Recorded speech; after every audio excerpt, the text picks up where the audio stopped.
Chinese real estate giant collapses, $330 billion in debt. He almost keeps scrolling, almost, because, wait, he'd seen this pattern before, not in China, somewhere closer, so he went deeper. And what he found? Imagine walking into a villa, French architecture, grand columns, marble floors, the kind of place that costs $2, maybe $3 million.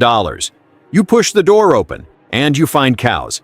And not metaphorically, real cows, living inside a multi-million-dollar mansion in China. This isn't one villa. This is an entire city of them. Streets, parks, shopping malls, all perfect, all empty, no cars, no people, no sound, just wind, moving through corridors that were never meant to be empty. China built enough apartments to house 3 billion people. That's almost half the world's population, standing vacant, right now. And somewhere in this story, you'll find out how a single company swallowed an entire economy, and why the money your family worked decades to save might be part of this. How does something this big just disappear? Go back to 2005. China is moving fast. Every year, millions of people are leaving their villages and walking toward the city skyline on the horizon.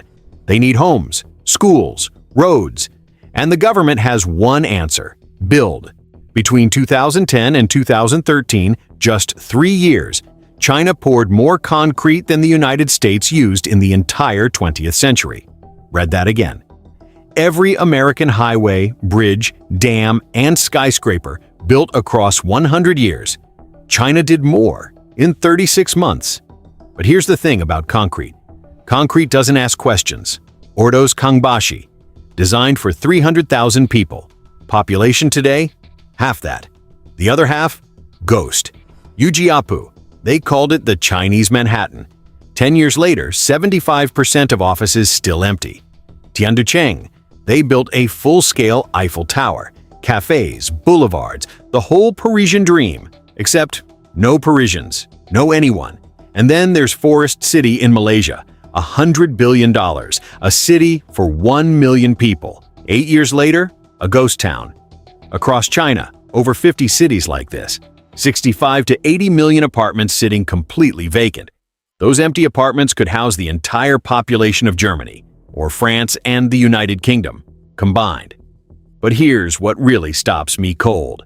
China's real estate sector alone became larger than the entire German economy. Every 3 Chinese workers, one of them connected to construction, their salary, their family's future, their children's education, all of it tied to one thing: concrete.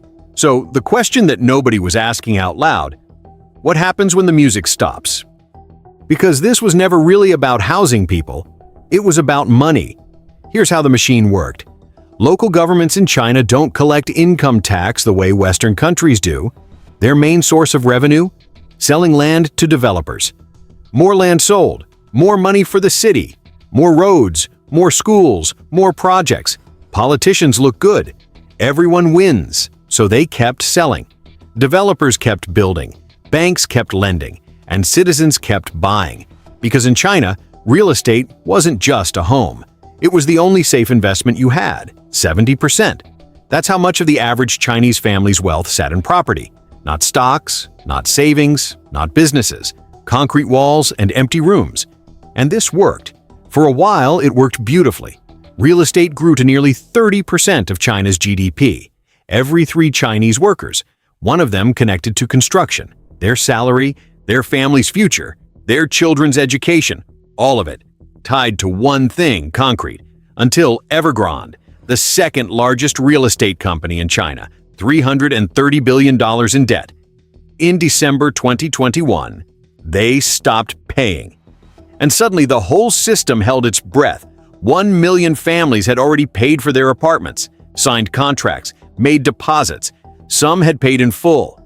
The apartments didn't exist yet. They were never finished. This wasn't a company failing. Companies fail all the time. This was a confession. The system had been running on a promise it could never keep. And for 1 million families, that promise was gone. Their life savings, gone. Their dream homes, just steel frames rusting in the rain. The founder, once China's richest man, arrested in 2023. But the real tragedy isn't in the balance sheets. Karayel knew that much. Numbers are easy to forget. People aren't. In China, if a young man doesn't own a home, he can't get married. Not by law, by culture, by expectation. The woman's family won't agree. Full stop. So what does a family do? 3 generations pool everything. Grandparents, parents, the young couple. Every yuan saved over decades goes into one apartment, in a city they've never visited, in a building that might never be completed. The Harvard Growth Lab published research showing that in China, housing had become so embedded in social and family structures that a property collapse wouldn't just be an economic event. It would be a cultural rupture. And it was. Evergrande was just the beginning. Country Garden, $190 billion in debt, defaulted next. Then others.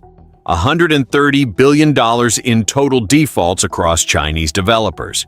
Home prices in some cities dropped 40%, back to 2017 levels. Families who bought at the peak now owe more than their home is worth.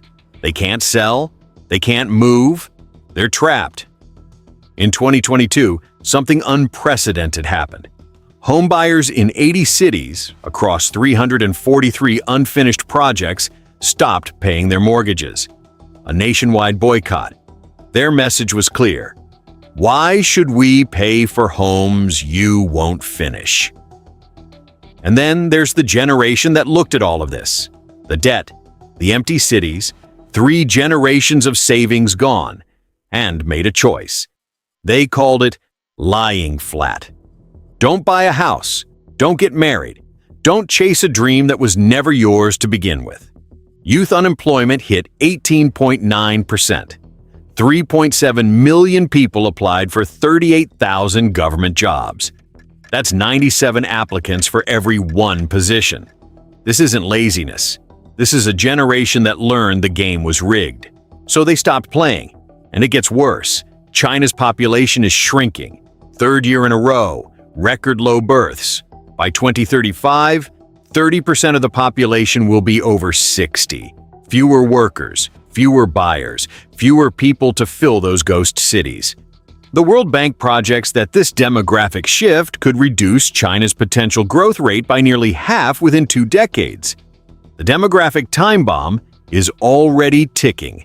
65 million empty apartments, $330 billion in debt from one company, 3 generations of savings gone, 1 million families waiting for homes that will never be finished, and $13 trillion locked inside buildings no one lives in. China built cities for 3 billion people, but forgot to ask, does anyone actually want to live there? The real cost isn't in the concrete, it's in the broken trust. When people stop believing that tomorrow will be better than today, that's when an economy truly dies. Here's what Karayel took away from all of this. The people who understand how money actually moves are never caught off guard. They don't wait for the headline. They read the system before it breaks. Now you do too. Take care of your money, protect your future, and remember, the most expensive house in the world is one that nobody lives in. Next time, Karayel follows the money somewhere else entirely. Something that's already in your pocket. A piece of plastic the banks designed to keep you paying forever. See you in the next one.